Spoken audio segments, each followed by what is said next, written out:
Let's take a closer look at the COVID situation overseas now. ABC analyst Casey Briggs joins us. Casey, g'day. So some new cases have shown up in Vietnam. Yeah, that's right, Joe. Not just some, a lot of new cases have shown up in Vietnam. So they've, in Vietnam, had a 55-day straight with no locally acquired cases. The country hasn't actually, the Ministry of Health hasn't updated its chart, so this is what the figures look like as of yesterday. Today, they're adding another 83 new locally acquired cases. So 83 is well more than they had at the peak of their sort of wave back in July. This is all of a sudden a new daily record from almost nowhere in Vietnam. And so there's been a very big response to that, and quite a lot of fears that this cluster will grow to be quite a bit bigger. Now, they've come very quickly because it looks like there's been some spread through some people in close quarters. 72 of the cases at one factory in an industrial park, 11 cases in security staff at an airport. But basically the city of Chi Linh in Hai Dung province has been, well, they're saying blockaded. Essentially a shutdown of all activities possible, a slowdown of movement, and public transport in and out of the city has been suspended. International flights have been suspended to try and get a hold of this. As well as that, 3 new emergency field hospitals being set up in the province of Hai Dung to try and respond to what they think will be a significant number of more cases. It looks like the Health Ministry is also reporting maybe that there has been an elevation in people presenting with pneumonia, sore throat, cold-like symptoms in the area in the last week or two.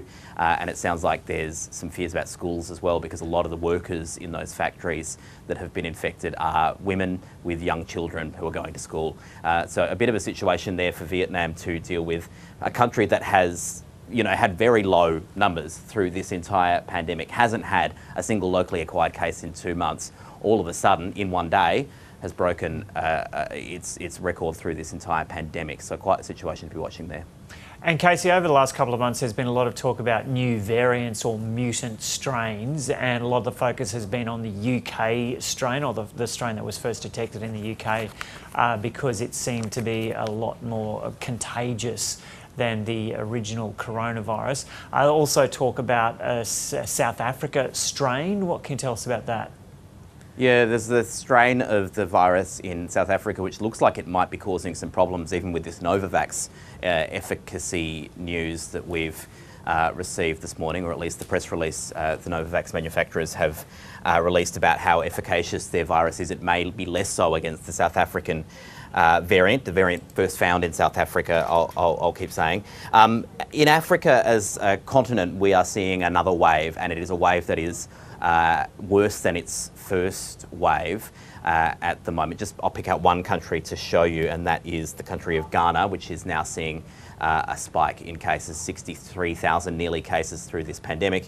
And just in the last little while, we're seeing some big numbers. Once again, these numbers are increasing. The WHO is worried about the situation there. They're worried that this South African discovered variant is propelling the spread through a number of countries. They're also worried they haven't tracked it down. In Australia, we are genomically sequencing virtually every case that is discovered at this point, certainly all the locally acquired cases. The WHO has just asked all countries in Africa to start sending at least 20 specimens of this virus a month for genomic sequencing to try and get a better grip of how it's mutating in the continent.